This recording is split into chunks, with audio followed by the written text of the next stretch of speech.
Hey everybody, what's going on? Lab Dog, head coach of the Boston Braviaries, your commissioner and reigning champ, back again with another battle video.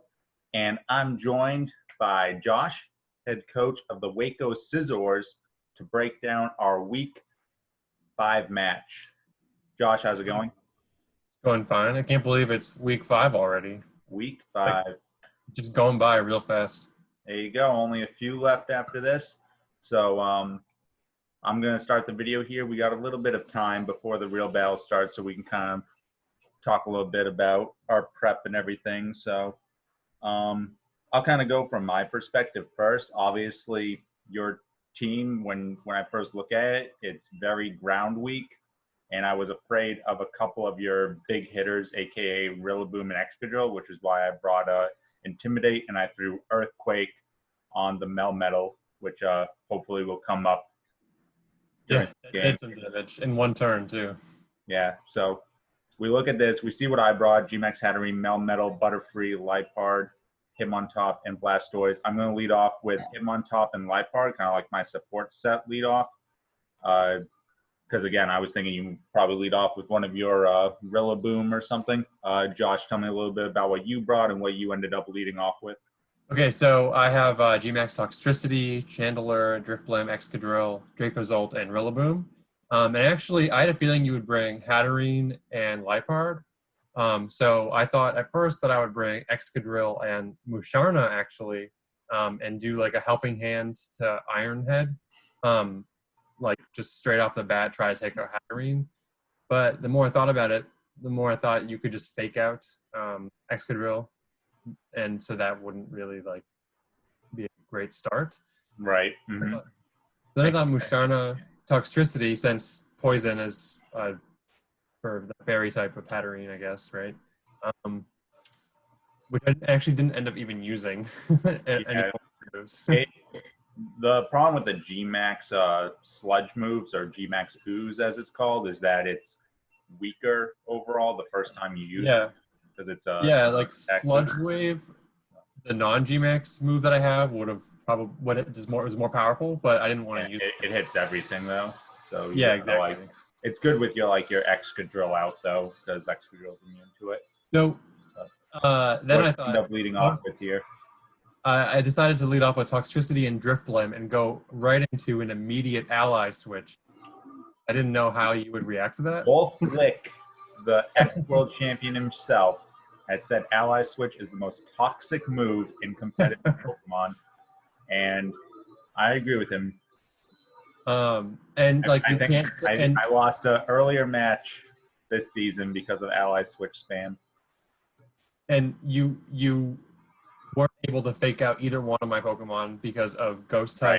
Right, Gmax and Ghost, yeah. So I go in here. I didn't know which of these you were going to attack, but I decided to switch out my Hitmontop for my Hatterene. I probably should have just left him in there, because I think he could have survived one hit, and then the eject button would have auto-switched him out. Yeah. But I was thinking you might think Lipard is a more annoying Pokemon to deal with, so I thought you were going to try and attack that one. But I actually wasn't sure. Go for a Gmax. I wasn't sure what to expect from Hitmontop, so I aimed at Hitmontop first, and it worked out in my favor. Yeah. And here we go. So I go for a Prankster Yawn with the Lipard, but here's the first ally switch. So, now Drifblim's going to be sleepy. Not exactly what I wanted. If I had gone that Yawn off on the Toxtricity, definitely would have been huge in my favor. Yawning a first turn Gmax is very powerful. Oh, yeah, for sure. And I'll have to say, I was disappointed here that you were able to recover from the status effects immediately. I was like, I tried Lumberry on the Hatterene, and the only other condition I cared on the Lipard was the paralysis, so he got the Charty Berry. I was a little worried at that point. Yeah, the Cherry Berry, because I knew that this was going to be like my setup. So this is another thing. If you had ally switched again, you would have fucked me up again. But yeah, you gotta be careful with ally switching twice, because it can. That's the thing with ally switch. is your opponent going to do it again? Like, can you ever play exactly. around it? You just got to like try and minimize your losses. I think like, oh, if they ally switch, at least I'm not too bad if I do this. But the first one always gets you, I think. Yeah, and I definitely got you a few more times with it. Oh yeah, well yeah. Again, I mean, we'll go over this, but so I'm gonna do the max guard copycat trick. Again, crossing my fingers that you didn't do a double ally switch here. And lucky enough for me, you I don't. did. Yeah. So this is actually a, bad first turn for me, great second turn for me. As we see Trick Room going up due to the max guard interaction. And you try to double into the Hatterene, so I basically just get a free Trick Room here. Oh no, you didn't double, you went for the light part, that's right. But that's fine, because that lets me switch in another mon.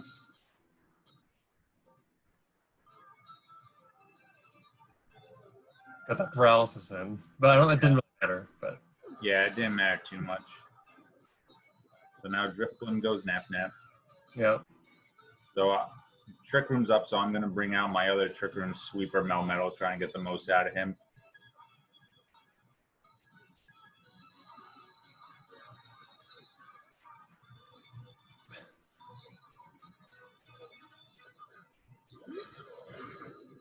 It's weird seeing it from your perspective. Yeah. So this is another thing that I kind of, ultimately it's a misplay because I should have just doubled into the Toxtricity. Like I always think like, okay, if you don't know the calc, just double into the Pokemon in doubles because even if the first attack kills it, your next attack will just go into whatever's left anyway. Yeah. So as we'll see here. Yeah. I withdrew Driftbloom, threw in Chandelure, but Chandelure was pretty much useless except for just taking a hit here. Yeah, but it takes this hit well. So Max Mindstorm, but you had the. Yeah, and actually, like just before this match, I went and found so I could put it on, figuring out this would happen. This probably usually I run Life Orb on the Hatterene. Again, I did the Lumberry to try and prevent like paralysis stuff, but you poisoned me the first time, so it actually would have been in my favor to have the Life Orb, because I would have gone the KO there. And as you see, the Chandelure takes the double Iron Bash pretty well. So there's a Phantasm, takes down the Hatterene and lowers my Melmetal defense, which will come into play later as well. Hate to see it.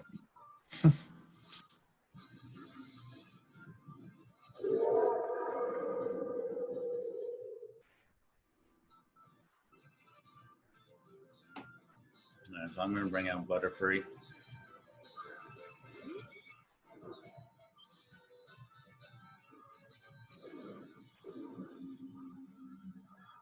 Yeah, so here's probably the worst turn for me. Yeah, so Butterfree's immune to the Earthquake, so this is a free double KO if you don't swap out. And I don't. Spoilers. Yeah, spoilers. But I should have also played around and gone for a Sleep Powder into something, just because there's no way neither of you guys are slower than my Melmetal.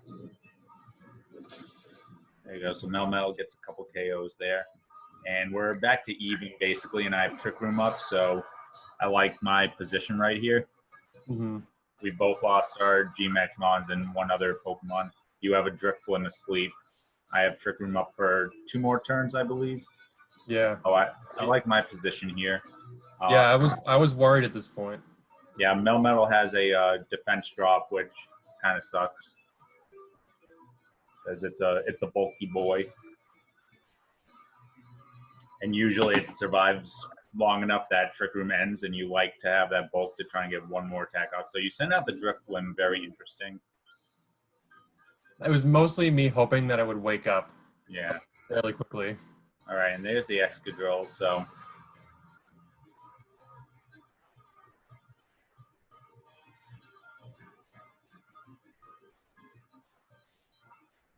I'm trying to think. what your extra drill would have. If it had a high horsepower or something. So I go for a high horsepower in the extra drill, knowing this will OCO. If it hits, again, I don't know if you are sash or anything, but I was, actually. all right. So I guess this wouldn't have mattered overall, but Well, I think it would have. You would have hit me the next turn. yeah, true. So, And I miss, which sucks. And yeah, here comes the earthquake, which, due to my defense drop, does quite a bit of damage. Drifloom's still there, dozing. Yep. So, Drifloom actually gets quite a bit of sleep. So I assume your extra drill is faster than my Butterfree, so I'm gonna try to go for the sleep powder on it. And I'm pissed off that that high horsepower missed, so I'm just gonna go for an earthquake.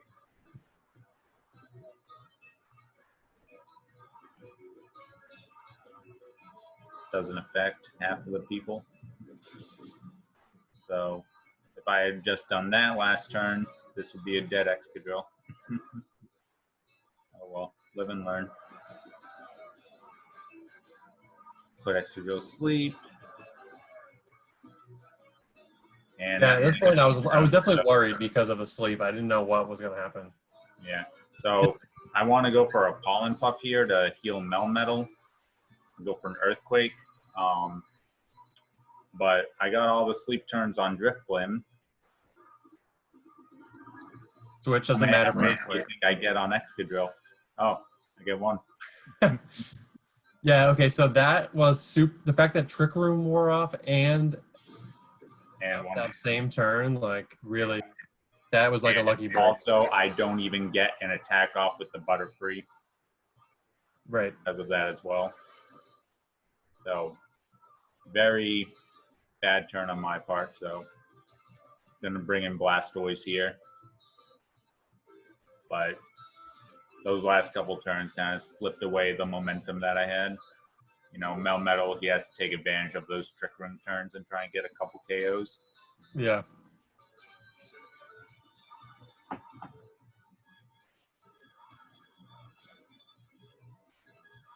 So you think you go for the Rage Powder here again? Yeah, I think I do end up going for that. But your extra drills all spread moves. Yeah. Yeah, and I had also just switched. I didn't have Rock Slide on Extra Drill before, and I just switched on this turn for this match. So I go for a Rage Powder, which ultimately I think is still the right move because I'm going to try and do a Shell Smash. I was thinking about, oh, should I fake out, but I didn't want to take like a Shadow Ball or something. Maybe what I should have done was, yeah, but I was also thinking, oh, but he might just ally switch and do all that. So I ended up just cutting in the middle and doing a Rage Powder with a Water Spout just to try and KO the Excadrill.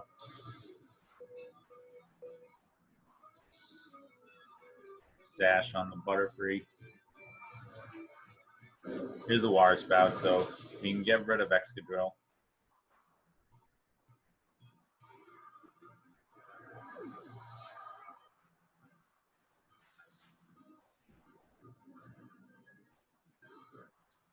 Butterfree goes down. His job overall, though, first game using Butterfree, I was happy with it. Yeah. With just the few lucky things on my side, the Trick Room and Sleep Powder wearing off at the same time, kind of diminished him a little bit. Yeah. Well, could have healed Melmetal. I think it would have been a much different. Oh, game. Yeah. I mean, the defense drop also really hurt Melmetal. Melmetal probably could have taken 3 Earthquakes without that defense drop. It would have been close anyway. You have to do the calc. So we got a nice Intimidate on the Rillaboom here. So we're going to do a fake out Shell Smash. Because right now, the rest of your team is very weak to Ice. So I think my only end game is Shell Smash, hope Ice Beam OCOs a bunch of things, and kind of go from there. So I wasn't sure exactly if I would have speed your Rillaboom if you tried to go for a fake out, which is why I was thinking like, oh, should I just quick guard? Um, but I do end up, I don't even know if you were going for a fake out or anything there. I don't actually remember. I'm not sure. You were the next fastest, but I think you were the next fastest overall anyway. Whiter brings back my defensive stats. Strength sap, which is kind of annoying because this would have, well, it wouldn't, I guess it wouldn't have changed the outcome of the game, just like your points differential. Yeah, I think it saved Drifblim from dying. Oh, yeah. Next turn. Sure. So we get some recovery. So I'm thinking now that I'm definitely faster than you, I'm thinking that you were going to try to go for like a grassy glide. Try and get that damage, which is why I did quick guard here. Right. And I almost did grassy. Yeah, the ally switch again. I almost did grassy glide, but then I decided I would do wood hammer instead. Yeah, ice beam into the HP hit. Doesn't get the KO, which sucks. We do get the freeze, but the weakness policy goes off. Yeah, while you're frozen. Here's the wood hammer. Now, I would love to run a calc if this would have O-code without this crit. Yeah, that'd be interesting. That's interesting because you did have -1 attack. So the critical hit definitely up things. Now with that, it's basically over. Like I think Rillaboom's going to outspeed here.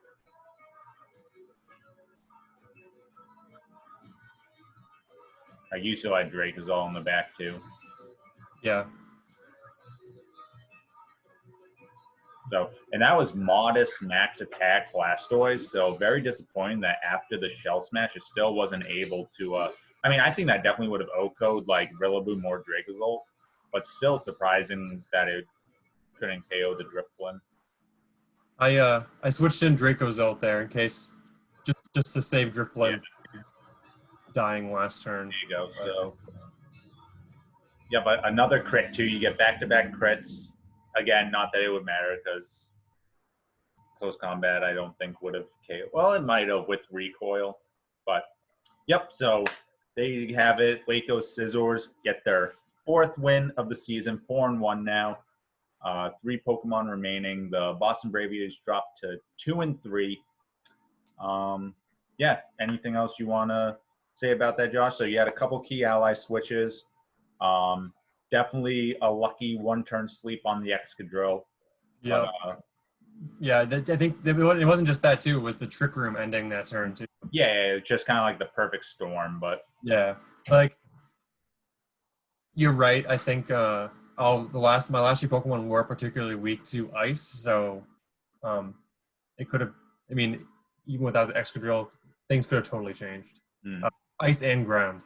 So yeah. Yeah, I mean, I had some lucky breaks for sure. I was definitely worried going into the match. I didn't really know what to expect. I think the thing I thought about the most was my start, and I think I made the right start. Mm-hmm. Yeah, I wasn't really thinking about Drifblim and all of that. Like I was thinking, like, oh, maybe he might lead Chandelure as like an imprison if he thinks I'm going to try and like do a hard Hatterene Trick Room or something. But I wasn't really thinking about Drifblim, and that. Your start definitely shut out Fake Out. Wasn't affected by the Intimidate that I sent out, and your ally switch screwed up my Prankster ability. So, yeah, definitely very good start for you. I was able to come back a little bit by getting that turn 2 Trick Room, but that turn 1 start put me on the back foot. I mean, we came out to kind of even, maybe me slightly ahead after like turn 3 or 4. Yeah, that you're both down 2 horsepower miss. And then the sleep wrapped up. So the 1-turn sleep, and I definitely think that crit mattered on the from the Rillaboom on the Blastoise. I would have to double check the calc, but if I had survived that, I could have then ice beamed your Rillaboom slot, which would have definitely O-code. Did you have Grassy Glide on it?